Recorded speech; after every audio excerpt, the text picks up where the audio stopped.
Rajkot Jetpur national highway ઉપર વખતો વખત national highway authority અને ટ્રાફિકના સાથે ચર્ચા કરીને ટ્રાફિકનું મૂવમેન્ટ સારી રીતે થાય અને જે વરસાદના કારણે વચ્ચે જે ટેમ્પરરી આપણે વેટ મિક્સ મૂકીને ખડા પૂરવામાં આવ્યા હતા આ તમામનું પણ ઝડપથી નિકાલ થાય એ માટે પ્રયત્ન કરવામાં આવી રહ્યા છે. અત્યારે 57 જેવા લોકેશન જે છે આ હાઈવે ઉપર અમે આઈડેન્ટિફાઈ કર્યા છે અને નેશનલ હાઈવેને આ લિસ્ટ આપવામાં આવી છે.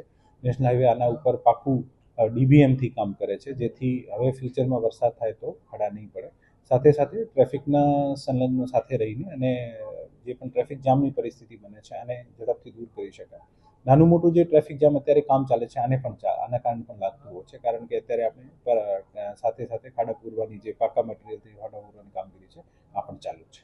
સર કેટલા સમયમાં આ જે છે કામ પૂર્ણ થઈ ગયું?